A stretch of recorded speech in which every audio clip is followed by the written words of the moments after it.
السلام علیکم دوستو، تمام دیکھنے اور سننے والے سامعین کو ہماری طرف سے ہمارے یوٹیوب چینل آئی سٹوریز پر خوش آمدید۔ سامعین، جو چیزیں ہم کرتے ہیں وہی ہم سے بچے بھی سیکھتے ہیں۔ اگر ہم اپنے وعدے کی پاسداری یا اپنا وعدہ پورا کرتے ہیں تو اسی لحاظ سے بچے بھی اسی چیز کو فالو کرتے ہیں۔ اسی سلسلے میں آج کی سٹوری آپ سے شیئر کر رہی ہوں۔ آج کی سٹوری کا نام ہے وعدے کی پاسداری۔ ٹھنڈی ہواؤں نے جب سے اس شہر کا رخ کیا تھا، اسکول کے تپتے دنوں میں اب راحت محسوس ہونے لگی تھی۔ 1 ماہ قبل میرا ٹرانسفر یہاں ہوا تھا۔ کچی بستی تھی، سادہ سے لوگ تھے۔ یہاں رہنے میں دشواری تو تھی، لیکن جو سکون یہاں ملتا تھا وہ شہری زندگی میں ناپید تھا۔ اس دن میں جماعت سے باہر نکلی تو دیکھا مس فائزہ نے کچھ بچوں کو اپنے پاس بلایا ہوا ہے۔ یہ 5 جماعت کے طلبہ تھے۔ میں بھی ان کے پاس جا کر بیٹھ گئی۔ معاملہ کھلا تو پتہ چلا کہ اسکول سے باہر نکل گئے تھے اور اب چوکیدار پکڑ کر لایا ہے۔ اس اسکول کے باہر کی دیواریں چھوٹی تھیں، ساتھ میں کھیت تھے، اس لیے اکثر اساتذہ کو اس مسئلے کا سامنا کرنا پڑتا تھا۔ مس فائزہ بولی، سچ بتاؤ، یہ کس کا منصوبہ تھا؟ ان چاروں نے ایک دوسرے کو دیکھا اور پھر نظریں جھکا لی۔ بولا، کوئی بھی نہیں۔ دیکھو، اگر تم لوگ مجھے سچ بتا دو گے تو میں تم سب کو معاف کر دوں گی۔ مس فائزہ نے لالچ دی، لیکن وہ چاروں اب بھی خاموش تھے۔ ان کی خاموشی میری سمجھ میں نہیں آ رہی تھی۔ انصر بولا، مس، آپ نے پھر بھی مارنا ہے، سچ بتایا یا نہ بتایا، مار تو پڑنی ہے، پھینٹی تو لگا لیں اور جانے دیں۔ انصر خاصا منہ پھٹ بچہ تھا۔ اب سارا معاملہ میری سمجھ میں آ گیا تھا، اس لیے میں بولی، اچھا بتاؤ، کس کے کہنے پہ باہر گئے تھے؟ میں وعدہ کرتی ہوں میں نہیں ماروں گی۔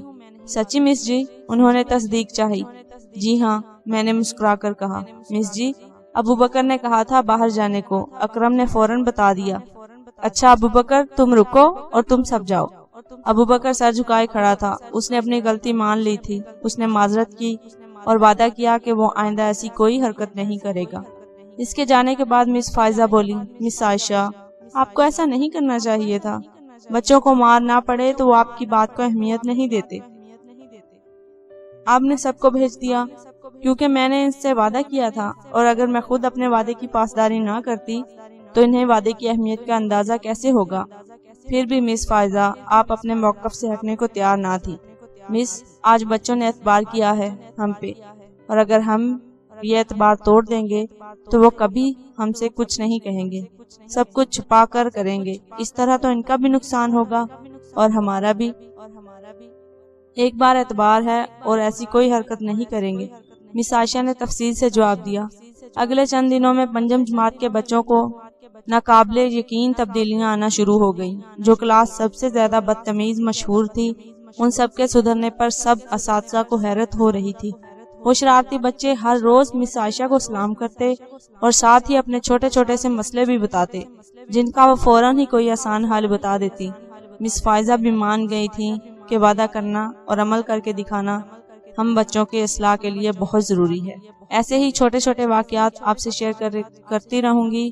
اگر آپ کو اچھے لگیں تو لائک کریں اور ہماری سٹوری کو دوسروں سے شیئر کریں، اور نئے آنے والے ساتھیوں کے لیے جنہوں نے ہمارے چینل کو سبسکرائب نہیں کیا وہ بھی ہمارے چینل کو سبسکرائب کریں، تاکہ ہماری ہر نئے آنے والی اپڈیٹ آپ کو نوٹیفیکیشن کے ذریعے مل جائے۔ اپنی اگلی ویڈیو کے ساتھ پھر حاضر ہوں گے، تب تک کے لیے اپنے ساتھ دوسروں کا بھی ڈھیروں خیال رکھیے گا۔ اللہ حافظ۔